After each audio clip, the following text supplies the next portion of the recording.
UNESCO creative cities network, United Nations Educational Scientific and Cultural Organization వాళ్ళు 2004లో creative cities network అనే కాన్సెప్ట్ని start చేశారు.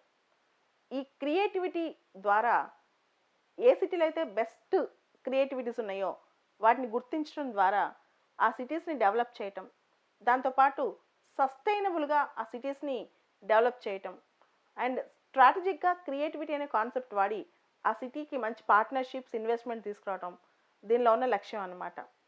ఈ యునెస్కో క్రియేటివ్ సిటీస్ నెట్వర్క్ అనే కాన్సెప్ట్ 2004లో స్టార్ట్ చేసిన తర్వాత ప్రపంచవ్యాప్తంగా చాలా సిటీస్ని క్రియేటివ్ సిటీస్ చేశారు. అయితే ఇక్కడ లోకల్ లెవెల్లో వాటికి మంచి పేరు వస్తుంది, ఇంటర్నేషనల్ లెవెల్లో ఈ క్రియేటివ్ సిటీస్కి మంచి పేరు రావటమే కాకుండా మ్యూచువల్ అండర్స్టాండింగ్ కానీ ఎక్స్చేంజ్ ఆఫ్ క్రియేటివిటీ కానీ ఇలాంటివి జరుగుతుంటాయి అన్నమాట. So UNESCO creative cities network చాలా ఇంపార్టెంట్. ఈ యునెస్కో క్రియేటివ్ సిటీస్ నెట్వర్క్లో కొన్ని 7 అంశాలను పరిగణలో తీసుకుని ఆ సిటీకి గుర్తింపిస్తారనమాట. ఒక్కొక్క సిటీ ఏ ఏ అంశంలో గ్రేట్గా ఉందో చూసి ఏ సిటీ అయితే బెస్ట్గా పర్ఫామ్ చేస్తుందో వాటికి వస్తుంది. ఉదాహరణకి ఈ 7 ఫీల్డ్స్ చూద్దాం. Crafts and folk arts, crafts and folk arts, media arts, film, design, gastronomy, literature and music. ఈ ఫీల్డ్స్లో చూసి ఏ ఫీల్డ్లో ఏ సిటీ బాగా చేసిందో చూసి అక్కడ ఇస్తారు. ప్రపంచవ్యాప్తంగా గుర్తింపు లభిస్తుంటుంది అనమాట. సో దీనిలో ఈ నెట్వర్క్లో జాయిన్ అవడం వల్ల సిటీలో ఉన్న బెస్ట్ ప్రాక్టీసెస్ అవన్నీ బయటికి ప్రపంచానికి తెలిసి మంచి పార్ట్నర్షిప్స్ ఏర్పడతాయి, సిటీ టు సిటీ ఎక్స్చేంజ్ ఏర్పడుతుంది, గ్లోబల్ పార్ట్నర్షిప్స్ ఏర్పడతాయి, సిటీస్కి ఇన్వెస్ట్మెంట్స్ వస్తాయి, ప్రైవేట్ సెక్టర్ వాళ్ళు వస్తారు, సివిల్ సొసైటీ ఎన్జిఓస్ వచ్చి వర్క్ చేస్తారు, పబ్లిక్ ప్రైవేట్ పార్ట్నర్షిప్స్ వస్తాయి, ఇవన్నీ ఇదనమాట. దాంతోపాటు ఈ క్రియేటివిటీ వల్ల ఈ క్రియేటివ్ సిటీస్ని గుర్తించడం వల్ల స్ట్రెంథనింగ్ ద క్రియేషన్, ఇంకా ఎక్కువ క్రియేషన్ ఎక్కువ అవుతుంది, production, distribution and dissemination of various goods and various creative activities అనమాట. దాంతోపాటు మంచి ఆ సిటీస్కి మంచి అవకాశాలు వస్తాయి అండ్ అక్కడున్న ప్రొఫెషనల్స్ డిజైనర్స్కి మంచి పేరు వస్తాయి, వాళ్ళు ఇంకా కొత్త మోటివేషన్తో పనిచేస్తారు. దాంతోపాటు ప్రపంచంలో ఉన్న రకరకాల కల్చర్స్, రకరకాల మ్యూజిక్, రకరకాల కుజిన్స్, రకరకాల క్రాఫ్ట్స్ అండ్ ఆర్ట్స్ ప్రపంచం మొత్తాన్ని తెలుస్తుంటాయి అన్నమాట.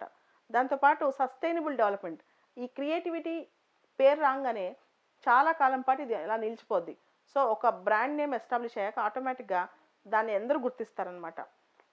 ఇండియాలో క్రియేటివ్ సిటీస్ నెట్వర్క్ గురించి చూద్దాం.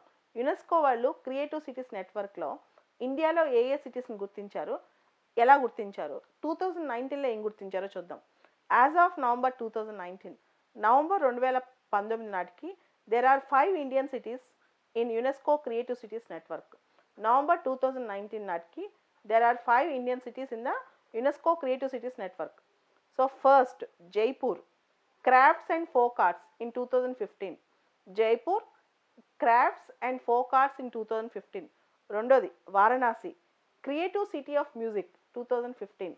So Jaipur crafts and folk arts గుర్తించింది 2015లో, Varanasi creative city of music గుర్తించింది 2015లో, చెన్నై కూడా క్రియేటివ్ సిటీ ఆఫ్ మ్యూజిక్ గుర్తించింది 2017లో, అండ్ 2019లో అంటే లాస్ట్ ఇయర్ ముంబైని, హైదరాబాద్ని కూడా గుర్తించారు.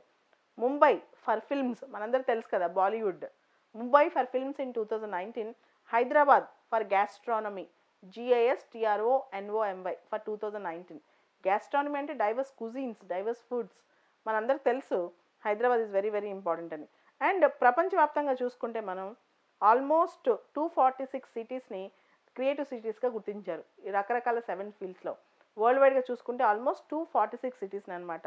అండ్ ఇండియాలో యునెస్కోతో యుఎన్ ఆర్గనైజేషన్స్, పర్టికులర్గా కల్చరల్ ఆర్గనైజేషన్స్ యునెస్కోతో అనుసంధానం అయ్యి వర్క్ చేసేది, అంటే యునెస్కోతో రెగ్యులర్ కాంటాక్ట్ ఉండే ఆర్గనైజేషన్ మినిస్ట్రీ ఆఫ్ కల్చర్ అనమాట. ఇండియాలో నోడల్ మినిస్ట్రీ దీనికి ministry of culture. And coming to Mumbai మనందరూ తెలుసు, it's city of dreams, Bollywood తారలు అందరూ అక్కడే ఉంటారు, అందరికీ అది నచ్చుద్ది. సో సిటీ ఆఫ్ ఫిల్మ్స్ అని చెప్పి దానికి 2019లో వచ్చింది. కమింగ్ టు హైదరాబాద్లో Hyderabad is home for haleem and Hyderabadi biryani, ఇది కూడా మనకు తెలుసు. అండ్ బిర్యానీకి GI ట్యాగ్ లేదు కానీ హలీంకి మాత్రం GI ట్యాగ్ కూడా ఎప్పుడో ఉంది. అండ్ ఒక మంచి ఇన్ఫర్మేషన్ ఏంటంటే ఇండియాలో ఒక మీట్ ప్రోడక్ట్కి GI ట్యాగ్ ఉండటం హలీంకే. ఇండియాలో ఒక మీట్ ప్రోడక్ట్కి first meat product in India to get a GI tag is haleem. India first meat product to get GI tag is Hyderabad haleem. కానీ బిర్యానీకి రాలేదు. అండ్ హైదరాబాద్లో గ్రేట్నెస్ ఏంటంటే ఇక్కడ cuisines, Hyderabad is a area of gastronomical significance అనమాట. మంచి ఫుడ్ కుజిన్స్ అనమాట. ఇక్కడ బిర్యానీ, తర్వాత హలీం, ఇలా రకరకాల మీట్ ఫుడ్స్ ఉంటాయి, దమ్ బిర్యానీ పర్టికులర్గా. అండ్ హైదరాబాద్ మీట్ కుజిన్స్ అన్నీ though they are locally made, they have international recipes అనమాట. ఇరాన్, ఇరాక్, అంటే వెస్ట్ ఏషియా, సెంట్రల్ ఏషియా ఈ ప్రాంతంలో ఉన్న రెసిపీస్, ఫ్లేవర్స్ అన్నీ కూడా హైదరాబాద్ బిర్యానీలో కలుస్తాయంట. అందుకనే Hyderabad gastronomy is UNESCO's creative cities నెట్వర్క్లో పేరు సంపాదించింది 2019లో.